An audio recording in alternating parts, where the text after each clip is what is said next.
8 week का time आज supreme court ने दोबारा दिया है। मेरे ख्याल से 21 महीने पहले उनकी जजमेंट इससे पहले भी आई थी, जहां पे ये श्योर किया गया था कि स्टेटहुड जो है इलेक्शंस के बाद बहाल किया जाएगा। बहरहाल आज सुप्रीम कोर्ट ने एक नया ऑब्जर्वेशन पहलगाम अटैक के हवाले से दिया।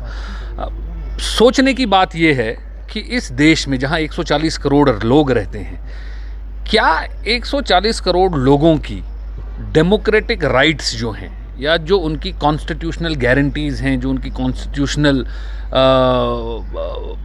अहमियत है, क्या ये कोई टेररिस्ट अटैक डिसाइड करेगा? चाहे वो बॉम्बे में होता है, J&K में होता है, या पठानकोट में होता है, या किसी और स्टेट के अंदर होता है, उसके ऊपर डिसाइड होगा कि उस स्टेट के या उस यूनियन टेरिटरी के जो लोग हैं उनके साथ किस तरीके से सलूक पेश किया जाएगा। फिर तो हमारे जो इंस्टीट्यूशंस हैं, हमारी जो डेमोक्रेटिक स्ट्रक्चर है, जो हमारा डेमोक्रेटिक सेटअप है, इसकी बागडोर तो मुझे लग रहा है किसी और के हाथ में है कि वो कहीं अटैक कर देंगे और हम हमारे लोगों को उसकी सज़ा देंगे, हम हमारे लोगों को उनके हकूक़, जो उनके राइट्स हैं, उनसे दूर करेंगे, उनको उनसे वंचित रखेंगे। तो ये जो एक नया ऑब्जर्वेशन है, मैं समझता हूँ कि अपने आप में एक सवाल खड़ा करता है। और जहाँ तक जम्मू कश्मीर की बात है, मैं समझता हूँ स्टेटहुड एक बड़ी बेसिक चीज़ है जो 370 और 35A के एब्रोगेशन के बाद जो बुनियाद था जम्मू कश्मीर और यूनियन ऑफ इंडिया के बीच में एक्सेशन का, स्टेटहुड यहाँ के लोगों का एतमाद, उनका भरोसा जीतने की एक पहली और बड़ी बुनियादी सी पहल थी।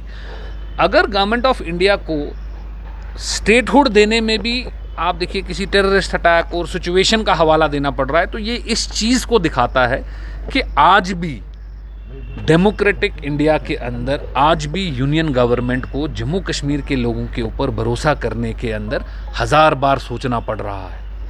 और ये गलती जम्मू कश्मीर के लोगों की नहीं है। बार बार शुरू में जब NIA की जांच हुई तो उनमें कुछ कश्मीरी लोगों का नाम आया, फिर उसके बाद जब जांच मुकम्मल हुई तो NIA ने बोला कि किसी भी जम्मू कश्मीर के नागरिक का इस अटैक के साथ कोई लेना देना नहीं है, और ये दूसरे मुल्क से, बॉर्डर के उस पार से जो लोग आए थे उनका हुआ। तो फिर जम्मू कश्मीर के लोगों को किस लिए बार बार सज़ा दी जा रही है? उनके ऊपर बार बार उनके कैरेक्टर के ऊपर या उनके कन्विक्शन के ऊपर क्यों बार बार सवाल उठाया जा रहा है? मैं समझता हूँ कि एक बड़ा हिस्टोरिक और ऐतिहासिक मोमेंट है देश के लिए भी और देश के इंस्टीट्यूशंस के लिए भी, ये डिसाइड करना कि हम किसके कहने पे चल रहे हैं या किन के इंटेंशंस में हमारा देश चलेगा, और हमारे देश के लोगों का भरोसा जो है, क्या वो कोई गैर मुल्क या उन गैर मुल्क में जो लोग कोई शरपसंद लोग हैं, जिनको जो पीस के साथ नहीं है, क्या वो डिसाइड करेंगे कि हमारे देश के अंदर क्या होगा? तो ये हमारे खदशात है। मैं समझता हूँ कि सुप्रीम कोर्ट को शायद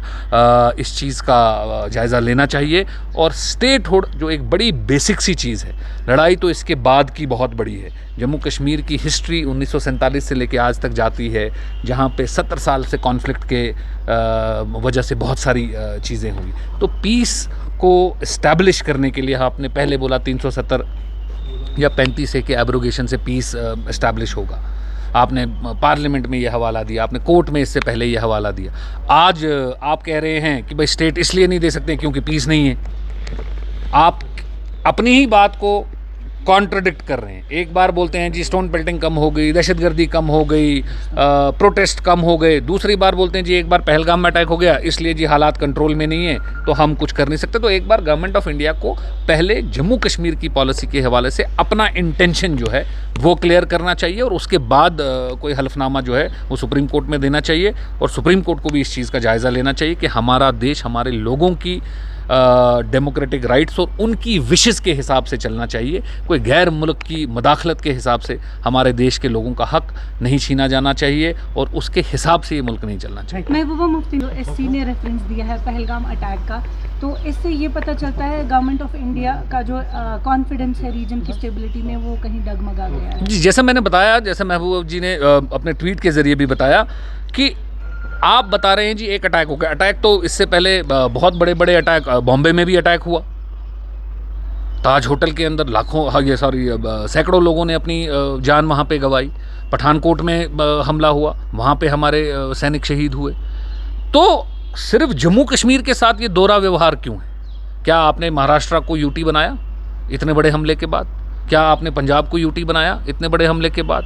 यहाँ पे छत्तीसगढ़ में, झारखंड के अंदर हर महीने हम सुनते हैं कि कोई ना कोई नक्सली हमला हो गया और हमारे जवान शहीद होते। क्या आपने उनको यूनियन टेरिटरी में कन्वर्ट किया?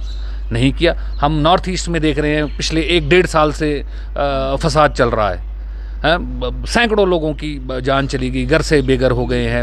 रोज़ आप सुनते हैं कहीं आग लग गई, कहीं और कोई मसला हो गया, रॉइट्स हो गए, आर्मी के लोग हमारे शहीद हो गए, पुलिस के हो गए, सिविल के लोग इतने शहीद हो गए। क्या आपने उनको यूनियन टेरिटरी में बदला? तो उस हवाले से उन्होंने बताया कि जम्मू कश्मीर के हवाले से गवर्नमेंट ऑफ इंडिया की जो स्टेबिलिटी की बात वो करते हैं बार बार, जो भरोसा जताने की, दिल जीतने की बात जो बार बार करते हैं, उसके अंदर कहीं ना कहीं अभी भी शक और शुबा है।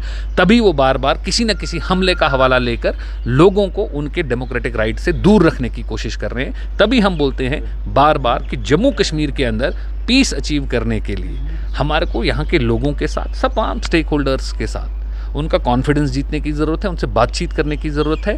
तो ये जो मसले जम्मू कश्मीर है, इसको वंस फॉर ऑल, हमेशा के लिए एक बार ख़त्म करने के लिए हर एक को ऑन बोर्ड लेकर बात करके इसको ख़त्म करना है, ताकि एक अटैक या कोई भी ऐसे जो सानिया यहाँ पेश आते हैं, इसकी वजह से जम्मू कश्मीर की पॉलिसी डिसाइड ना हो, यहाँ के लोगों का मुस्तकबिल डिसाइड ना हो, यहाँ के इंस्टीट्यूशंस को लोगों के ऊपर शक ना करना पड़े। तो इसलिए इस मसले को ख़त्म करना बहुत अहम है और एक बार ये डिस्कशन सबको, स्टेक होल्डर्स को लेकर इसको ख़त्म करने की बहुत ज़रूरत है।